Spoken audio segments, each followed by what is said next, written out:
মই প্ৰায় এটা কাহিনী কওঁ সেইকাৰণে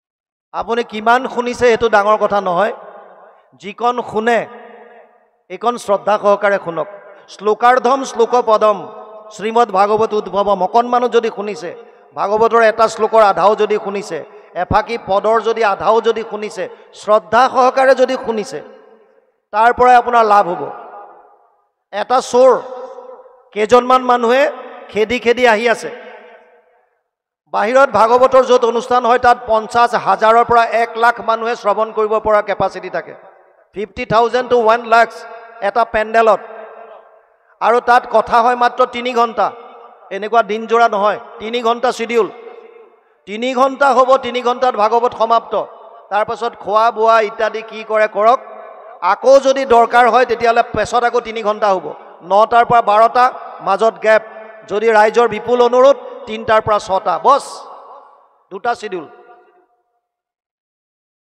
এই চোৰটোক যেতিয়া খেদি আহি আছে চোৰটোৱে ভাবিলে যে উপায় নাই কাষতে ভাগৱত হৈ আছিলে ই ভাগৱতৰ মানুহৰ শ্ৰোতাৰ মাজত সোমাই গ'ল আৰু শ্ৰোতাৰ মাজত সোমাই একান্তভাৱে বহি শ্ৰোতাৰ নিচিনা এক্টিং কৰিবলৈ ধৰিলে যিখিনি মানুহে খেদি আহিছিল ইহঁতে ভাবিলে ভাগৱতৰ কথা হৈ আছে ইয়াত গৈ পেলাই এতিয়া আমি কোনো অশান্তিৰ সৃষ্টি নকৰোঁ আৰু চোৰটোক বিচাৰিও নাপাম 50,000 1 লাখৰ মাজত ক'ত বহিল কোনে জানে এইকাৰণে তেওঁলোক উভতি গ'ল চোৰটোৱে একান্ত মনে সেইকণ সময়ত শ্ৰোতাৰ অভিনয় কৰি ব্যাখ্যাকাৰে কি কৈছে শুনিবলৈ লাগিল সেই সময়ত ব্যাখ্যাকাৰে কৃষ্ণ প্ৰভু ভগৱন্তৰ শৃংগাৰ বৰ্ণনা কৰি আছিল ব্যাখ্যাকাৰে কৈছিল শ্যাম সুন্দৰৰ শৰীৰটো সুঠাম বৰ্তমান সময়ত ক'লে 6 পেক ভি শেপ খুব সুন্দৰ সুঠাম আজানুলম্বিত বাহু আৰু কৈছে যে তেওঁৰ শ্যাম বৰণীয়া শৰীৰত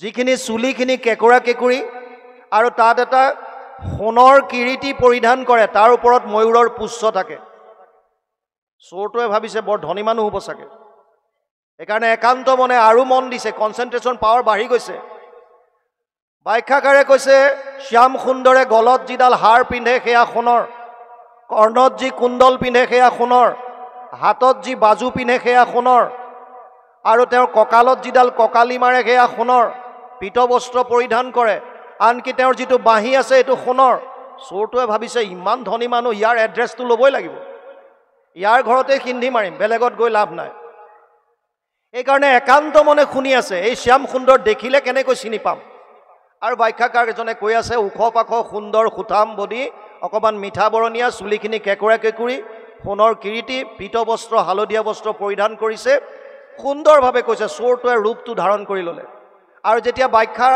শিডিউলটো শেষ হ'ল লগে লগে ব্যাখ্যাকাৰৰ ওচৰত গৈ দীঘল দি পৰি গৈছে প্ৰভু আপুনি যিজন শ্যাম সুন্দৰৰ কথা কৈছিল তেওঁৰ ঠিকনাটো অকণ লিখি দিয়কচোন ব্যাখ্যাকাৰে ভাবিলে যে শ্ৰোতাও কেইবা ধৰণৰ থাকে তাৰে এবিধ হৈছে ৰসিক আৰু এবিধ হৈছে ভাবুক ভাৱত বিভোৰ হৈ যায় কিছুমান কথাৰ লগে লগে তেওঁ ভাবুক হৈ গুচি যায় এইকাৰণে ভাবিলে আৰু কিছুমান ৰস স্বাদন কৰি থাকে ৰসিক বুলি কয় ভাবিলে এওঁ চাগে ভাৱত বিভোৰ হৈ গৈছে গতিকে শ্যাম সুন্দৰৰ ঠিকনা বিচাৰিছে এইকাৰণে ক'লে তুমি ইয়াৰ পৰা ট্ৰেইন ষ্টেচনত যোৱা ট্ৰেইনত উঠিবা আৰু চিধা বৃন্দাবন বুলি এটা ষ্টেচন পাবা তালৈ যোৱা তাত নামি যাকে সোধা তোমাক শ্যাম সুন্দৰৰ ঘৰ দেখুৱাই দিব সি ভাবিলে হয়তো ইমান ধনী মানুহ তাত চাগে চবেই চিনি পায় একো দিগদাৰ নাই আৰু একো খোৱা বোৱা নাই ৰূপটো হৃদয়ত ধাৰণ কৰিলে কৰি তাৰ পৰা দৌৰিছে ৰেলৱে ষ্টেচন তাত ট্ৰেইনত উঠি ৰাতভৰ ট্ৰেইনৰ যাত্ৰা পানী এটুপিও খোৱা নাই কেৱল ৰূপটো ধাৰণ কৰিছে কেনেকৈ শ্যাম সুন্দৰক লগ পাওঁ এই ধনী মানুহটো ঘৰখন চাই ল'লে মই চুৰ কৰি গোটেই বস্তুবিলাক লৈ আহিম আৰু তাত গৈ ট্ৰেইনৰ পৰা নামি যাকে সুধিছে শ্যাম সুন্দৰৰ ঘৰ ক'ত তেওঁবিলাকে মন্দিৰবিলাক দেখুৱাই দিছে য'ত ৰাধা কৃষ্ণৰ যুগল মূৰ্তিবিলাক থাকে আৰু এই চোৰটোৱে গৈ পেলাই মন্দিৰত সোমাই যেতিয়া মূৰ্তি দেখিছে কৈছে বা এইটো কম ধনী মানুহ নহ'ব য'তে ত'তে মন্দিৰ বনাই পেলাই পূজা কৰি আছে মানুহক সুধিছে মোক অৰিজিন ঘৰখন লাগে ক'ত লগ পাম তেওঁক আৰু সোধোতে দুপৰীয়াৰ পাৰ হৈ আবেলি সময় হ'ল বেলি লহিয়াবলৈ ধৰিলে এজন বুঢ়া মানুহক লগ পাই সুধিলে দেউতা ৰাতিপুৱাৰ পৰা শ্যাম সুন্দৰক বিচাৰি আছোঁ পোৱা নাই আপুনি অনুগ্ৰহ কৰি ক'ব নেকি তেওঁক ক'ত লগ পাম মানুহজনো ভাৱত বিভোৰ হৈ আছিল তেওঁ বেলিটোলৈ চালে দেখিলে বেলি লহিয়াবলৈ ধৰিছে আৰু ক'লে যে এই মুহূৰ্তত নিধিবনৰ ফালে যোৱা, তাত গৰু চৰাই আছে। ই ভাবিছে ইমান ধনী মানুহ আকৌ গৰু চৰাই, এইটো কেনেকুৱা কথা। ভাবিলে হ'ব পাৰে পেচা, কোনোবাই বৰশী বাই ভাল পায়, কোনোবাই বাইক ৰাইডিং কৰি ভাল পায়, বিভিন্ন ধৰণৰ ধনী মানুহৰ পেচা বেলেগ বেলেগ। ভাবিলে চাগে এইজনে গৰু চৰাই ভাল পায়, হ'ব ঠিক আছে, বনৰ মাজত পালে হেঁচা মাৰি ধৰি গোটেই বস্তু সুলকাই লৈ ল'ম। চোৰটো প্ৰকাণ্ড, ওখ পাখ। নিধিবনৰ ফালে গ'ল, তাত গৈ যেতিয়া বিচাৰি ফুৰিছে বেলেগ বেলেগ গৰখীয়াবিলাক দেখিছে, কিন্তু যিটো ৰূপ ধাৰণ কৰি গৈছিল ব্যাখ্যাকাৰজনে, যিজন শ্যাম সুন্দৰৰ কথা কৈছিল সেইজন ব্যক্তিক লগ পোৱা নাই। সন্ধিয়া হ'বৰ হ'ল, লগ পোৱা নাই।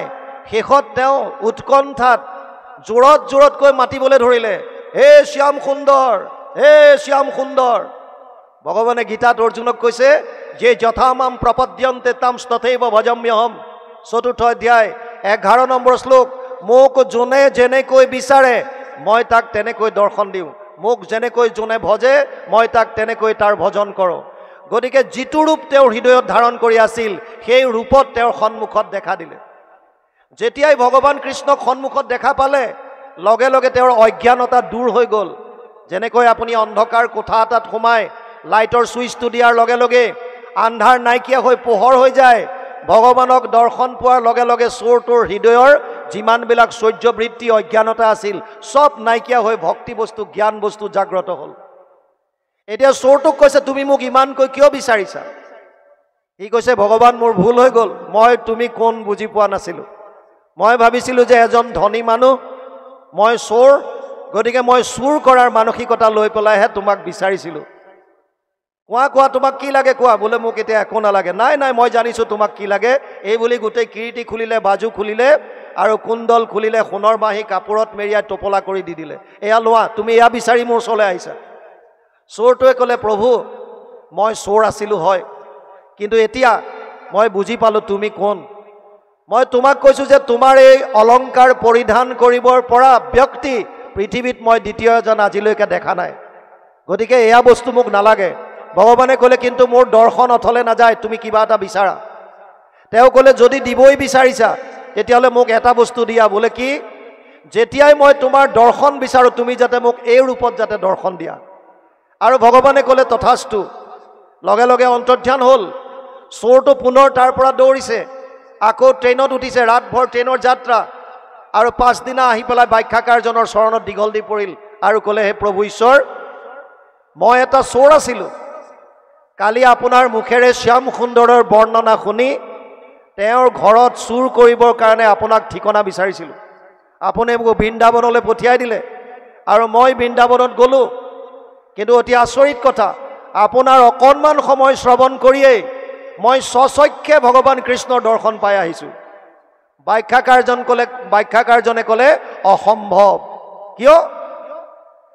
মই আজিলৈকে 1000 বাৰ ভাগৱতৰ ব্যাখ্যা কৰি ময়ে দেখা পোৱা নাই, তুমি কেনেকৈ দেখা পাবা? মই 1000 বাৰ ব্যাখ্যা কৰিলোঁ, ময়ে আজিলৈকে কৃষ্ণক স্বচক্ষে দেখা নাই। ই ক'লে সঁচাকৈ কৈছোঁ, মই আপোনাৰ পৰা অকণমান সময় শুনিছোঁ হয়, কিন্তু মই স্বচক্ষে দেখি আহিছোঁ। ব্যাখ্যাকাৰজনে হুক হুকাই কান্দিবলৈ ধৰিলে। চোৰটোৱে ক'লে যিহেতু তুমি মোক ভগৱানৰ দৰ্শন কৰাই দিলা, গতিকে আজিৰ পৰা তুমি মোৰ গুৰু হ'লা। অখণ্ড মণ্ডলাকাৰম ব্যাপ্তম য়েন চৰাচৰম তদ পদম দৰ্শিতম য়েন তস্मै শ্ৰী গুৰুৱে নমঃ। যিজনে অখণ্ড মণ্ডকালৰ কাৰত এই পৃথিৱীত ব্যাপ্তমান হৈ থকা ঈশ্বৰ কৃষ্ণৰ চৰণ পংকজ দৰ্শন কৰাই দিয়ে, সেইজন হৈছে গুৰু। গতিকে চোৰটোৱে ব্যাখ্যাকাৰজনক গুৰু বুলি সেৱা কৰিলে। ব্যাখ্যাকাৰজনে হুক হুকাই কান্দিছে। মোৰ হয়তো হৃদয়ত এতিয়াও কপটতা আছে, মলিনতা আছে, যাৰ কাৰণে মই ঈশ্বৰক দৰ্শন পোৱা নাই। চোৰটোৱে সুধিলে সঁচাকৈ আপুনি দেখা নাইনে? ব্যাখ্যাকাৰজনে ক'লে সঁচাকৈ নাই দেখা। তেতিয়া ক'লে মই আপোনাক দৰ্শন কৰাই দিম। আৰু তেওঁ ভগৱানক প্ৰাৰ্থনা কৰিলে, হে প্ৰভু তুমি মোক বৰ দিছিলা, যেতিয়াই মই তোমাৰ দৰ্শন ইচ্ছা কৰোঁ তুমি মোক দৰ্শন দিবা। আৰু সেইকাৰণে ভগৱানক একান্তভাৱে প্ৰাৰ্থনা কৰিলে, প্ৰভু এই মুহূৰ্তত মই তোমাৰ দৰ্শন পাব বিচাৰিছোঁ। আৰু ভগৱান ভকতৰ অধীন, লগে লগে তেওঁৰ সন্মুখত দৰ্শন দিলে। এতিয়া চোৰটোৱে ব্যাখ্যাকাৰক কৈছে, হে প্ৰভু আপোনাৰ ঈশ্বৰত ভগৱান ওচৰত সন্মুখত, আপুনি দৰ্শন কৰক। ব্যাখ্যাকাৰজনে চাইছে, একো দেখা নাই। কৈছে মই একো দেখা পোৱা নাই। কৈছে আপোনাৰ সন্মুখত মই দেখি আছোঁ। ব্যাখ্যাকাৰজনে হুক হুকাই কান্দিলে। চোৰটোৱে ভগৱানক সুধিলে, প্ৰভু, যিজন গুৰুৰ কৃপাত তোমাৰ দৰ্শন লাভ কৰিলোঁ, সেইজন গুৰুৱে তোমাক দৰ্শন যদি নাপায়, তেতিয়াহ'লে মোৰ জীৱনটো অথলে যাব। মোক অকণমান কৃপা কৰা, যাতে মোৰ গুৰুজনাই তোমাৰ দৰ্শন পায়। ভগৱানে ক'লে, তেওঁক হাতেৰে স্পৰ্শ কৰি দিয়া। চাওক, আমাৰ শৰীৰৰ 3টা বস্তুৰ দ্বাৰা শক্তি বাহিৰ হয়। এটা হৈছে চকু, এটা হৈছে হাতৰ তলুৱা, আৰু এটা হৈছে ভৰি। উদাহৰণ দি বুজাম। গান্ধাৰী যেতিয়া 99টা পুত্ৰ বধ হ'ল, গান্ধাৰীয়ে দুৰ্যোধনক কৈছিল, পুত্ৰ দুৰ্যোধন, তই উলংগ হৈ মোৰ ওচৰলৈ আহ, গংগাত স্নান কৰি উলংগ হৈ মোৰ ওচৰলৈ আহগৈ। মই মোৰ চকুত বান্ধি থোৱা কাপোৰখন খুলি তোৰ শৰীৰত দৃষ্টি নিক্ষেপ কৰিম, আৰু তেতিয়া মোৰ দৃষ্টিৰ মোৰ যি শক্তি, এই শক্তিয়ে তোৰ সৰ্বশৰীৰ বজ্ৰময় কৰি তুলিব। ভীমৰ গদাই তোক একো কৰিব নোৱাৰে। আৰু সেই মৰ্মে দুৰ্যোধন সন্ধিয়া নদীত স্নান কৰি উলংগ হৈ আহিছিল মাকৰ ওচৰলৈ। বাটত পাই গ'ল ভগৱান কৃষ্ণই। ক'লে, দাদা দুৰ্যোধন, এয়া কি দেখিছোঁ? আপুনি ইমান এজন যুৱৰাজ, ডাঙৰ এজন ল'ৰা, আৰু এনেকৈ আহিছে? বোলে মাৰ আদেশ, উলংগ হৈ যাবলৈ দিছে। ভগৱানে ক'লে যে মাকৰ দৃষ্টিততো সন্তান সদায় সৰু, কিন্তু দাদা দুৰ্যোধন, তুমিতো জানা তুমি যুৱৰাজ, এনেকৈ কোনোবা যায়নে? অকণমান আৰ বেৰ কৰা। আৰু লগে লগে তেওঁ পাত আনি পেলাই উৰুৰ অংশটো এনেকৈ ঢাকি ল'লে। আৰু ঢাকি লোৱাৰ পাছত যেতিয়া গান্ধাৰীৰ ওচৰত যায়, গান্ধাৰীয়ে সোধে, পুত্ৰ দুৰ্যোধন আহিলানে? বোলে আহিলোঁ। ঠিক আছে। তেওঁ কাপোৰখন খুলি দুৰ্যোধনৰ শৰীৰত যেতিয়া দৃষ্টি নিক্ষেপ কৰিলে, সমস্ত শৰীৰ বজ্ৰময় হ'ল, কিন্তু উৰুৰ অংশটো এনেকৈ থাকি গ'ল, যাৰ কাৰণে ভীমে উৰু ভংগ কৰাৰ সুবিধাকণ পালে। তাৰ মানে চকুৰ দ্বাৰা আমাৰ এটা শক্তি বাহিৰ হয়, আৰু এটা হৈছে হাতৰ পৰা। সৰু ল'ৰা ছোৱালীক জ্যেষ্ঠসকলে যেতিয়া আশীৰ্বাদ দিয়ে, আমি কেনেকৈ দিওঁ? মূৰত হাতটো দি দিওঁ। কিয়? আমাৰ হাতৰ তলুৱাৰ দ্বাৰা এটা তৰংগ বাহিৰ হয়, যিটো শক্তি, এটা এনাৰ্জি এটা বাহিৰ হয়। আৰু এটা ভৰি, সেইকাৰণে জ্যেষ্ঠজনৰ চৰণ স্পৰ্শ কৰি পেলাই যিসকল নিম্ন সৰু, সেইসকলে জ্যেষ্ঠজনৰ চৰণ স্পৰ্শ কৰি পেলাই সেৱা কৰে। কিয়? যাতে তেওঁলোকৰ যিটো ৱেভ, যিটো তৰংগ, যিটো বাগৰি আহিছে, সেইটো যাতে আমাৰ শৰীৰতো প্ৰবাহমান হৈ আমাকো যাতে শক্তিমন্ত কৰি তোলে। সেইকাৰণে ভগৱানে ক'লে, তুমি তোমাৰ বাখ্যাকাৰজনৰ হাতত স্পৰ্শ কৰা। আৰু যেতিয়াই চোৰটোৱে বাখ্যাকাৰৰ হাতত স্পৰ্শ কৰিলে, লগে লগে তেওঁ সন্মুখত সেইজন ভগৱান কৃষ্ণক দেখা পালে, যিজনৰ ৰূপ বৰ্ণনা, শৃংগাৰ বৰ্ণনা তেওঁ ভাগৱতৰ মাধ্যমেদি কৰি আছিল। আৰু লগে লগে ভগৱানক স্তুতি কৰিলে। প্ৰভু ভগৱন্তই তেওঁকো আশীৰ্বাদ কৰি তাৰ পৰা আঁতৰি গ'ল। সেইকাৰণে ইয়াত বৰ সুন্দৰভাৱে কৈছে, আপোনালোকে বেছিকৈ এইকাৰণে কথা বতৰা নাপাতিব, যিকণ সময় শুনে শ্ৰদ্ধা সহকাৰে শুনিব। অকণমান সময় যথেষ্ট হৈছে, আমিও আমাৰ তাঁতি বাপে অলপ সময় চলালে চলাব, আমি যামগৈ বনীয়া বাপৰ সতি। গতিকে এতিয়া আছে, ইয়াত কৈছে, নমো নমো দীনবন্ধু কৃষ্ণদেৱ কৃপা সিন্ধু তজু পাৱে পখিলো শৰণ, গুণময় ভক্তিচয় স্বপ্নটো নহওক মোৰ, এহি মানে কৰহো প্ৰাৰ্থন। ইয়াত কবিয়ে কৈছে, মোৰ যাতে এই গুণময় সগুণ ভক্তিসমূহ যাতে সপোনতো যাতে নাহে, যাতে মই কোনোদিন নিবিচাৰোঁ, এনেকুৱা এটা মোক যাতে কৃপা কৰা। কিন্তু তজু পদে নতি একান্ত সপ্ৰেম ৰতি, ৰৌক মোৰ নৌকান কাম, সমজ্যাৰ যতজন হওক মাধৱক মন, ডাক চাৰি বোলা ৰাম ৰাম। কিন্তু তোমাৰ পদত যাতে সদায় মোৰ যাতে নমস্কাৰ থাকে, সপ্ৰেম ৰতি যাতে থাকে, বেলেগৰ প্ৰতি যাতে মোৰ মন নাযায়, এইকণ যাতে কৃপা কৰা, এই বুলি ভাবি এইটো অধ্যায় ইমানতে শেষ কৰিছে। বাপ বান্ধৱ ভাই মাতৃ সমস্ত কেইটালৈকে আপোনালোকে শুনাৰ কথা ভাবিছে? সামৰি দিওঁ নেকি? ভাওনা আছে? তেতিয়াহ'লে আমি সামৰি দিয়াই ভাল, ইয়াতে অধ্যায় পৰিছে নহয় জানো? এনেও চাওক, মানুহৰ এটা বৈঠকত শুনি পেলাই গ্ৰহণ কৰিব পৰা শক্তি কেৱল 45 মিনিট। 3 ঘণ্টা সময় আমাৰ শ্ৰদ্ধাৰ বনীয়া বাপে আপোনালোকক অলৰেডি শুনালে। 45 মিনিট মাত্ৰ আমি এটা বৈঠকত যদি শুনো, তেতিয়া আমাৰ ৰিচিপশ্যন পাৱাৰ মানে গ্ৰহণ কৰিব পৰা শক্তিটো আছে। সেইকাৰণে স্কুল কলেজৰ পিৰিয়ডবিলাক 45 মিনিটছৰ হয়। ইয়াতকৈ যদি বেছি হয়, তেতিয়া আমাৰ তাৰ সেই বুঢ়ী মানুহগৰাকীৰ নিচিনা হ'ব, যি 90 বছৰ বয়সত কোৰ্টত ডিভোৰ্চ বিচাৰি গৈছে। জাজে সুধিছে, আইতা কিমান বয়স হৈছে? বোলে 90 বছৰ হ'ল বোপাই। এই 90 বছৰ বয়সত আপুনি ডিভোৰ্চ বিচাৰি আহিছে কিয়? বোলে মানুহটোৰ লগত আৰু থাকিব নোৱাৰো। মানুহটো ক'ত আছে?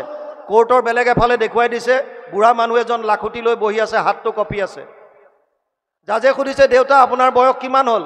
বোলে 95 মান হ'ল বোপাই জাজে কৈছে 95 বছৰত আপোনাক ডাইভোৰ্চ বিচাৰি আপুনি আহিছে ডিভোৰ্চ লাগে আপোনাক বুঢ়াই কৈছে ধাত মোক নালাগে হে মৰতি খোদ কি লাগে মোক লৈ আহিছে কাৰণে আহিছোঁ জাজে ক'লে অ' আইতা আপোনাৰ মানুহটোকচোন ডিভোৰ্চ নালাগে বুঢ়ীয়ে কৈছে তেওঁক কিয় লাগিব কষ্টটো কোনে পাইছে তেওঁ পাইছেনে মই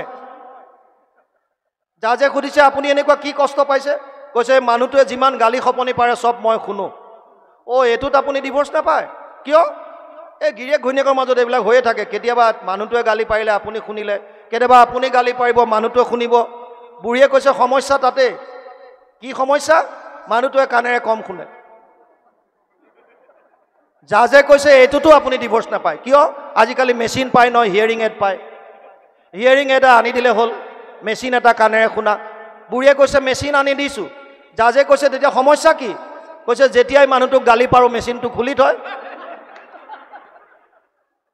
এতিয়া ইয়াতো বেছি দীঘলীয়া হ'লে আপোনাৰ খবৰ গতি একে হ'ব আমি কৈ থাকিম চবে মেচিন খুলি থৈ দিব বেটা কৈ থাক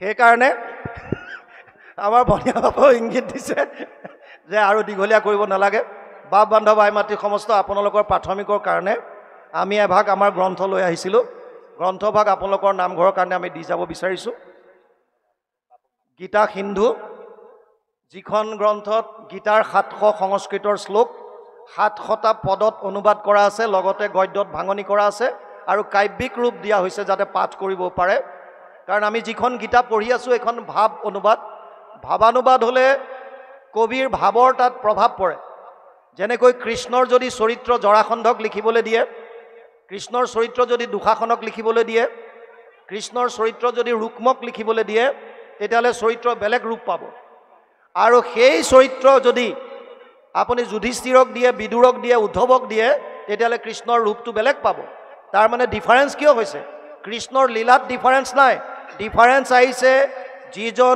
যিজনে অনুবাদ কৰিছে যিজন চৰিত্ৰকাৰ তেওঁৰ মনৰ ভাৱ যাৰ যেনেকুৱা ভাৱ তেনেকৈ কৰে যদি যিখন কৃষ্ণ গীতা আমি সৰুৰে পৰা পঢ়ি আহিছোঁ তাত কোনো ক্ষেত্ৰত দেখা যায় যে মূল গীতাৰ পৰা ফালৰি কাটি গৈছে বহুত বস্তু তাত এনেকুৱা আছে যিবিলাক বস্তু মূল গীতাত নাই সেইকাৰণে মূল গীতাৰ 700 শ্লোকৰ অনুবাদ আমাৰ দ্বাৰা প্ৰভু ভগৱন্তই আমাক নিমিত্ত কৰি কৰাইছে তাৰ এখন গ্ৰন্থ লৈ আহিছোঁ যিসকলে গীতা শিকাৰ ইচ্ছা তেওঁসকলে ইয়াত নামঘৰতে সেইভাগ পাঠ কৰিব পাৰিব গদ্য ৰূপেও আছে পদ্য ৰূপেও আছে সংস্কৃতৰ শ্লোকো আছে গতিকে অনুষ্ঠান সামৰাৰ প্ৰাক মুহূৰ্তত আমি অনুৰোধ কৰিম আপোনালোকৰ প্ৰাথমিকৰ কোনোবা এজন আহি আমাৰ পৰা গ্ৰন্থভাগ গ্ৰহণ কৰি আমাক যাতে কৃতাৰ্থ কৰে কৃষ্ণ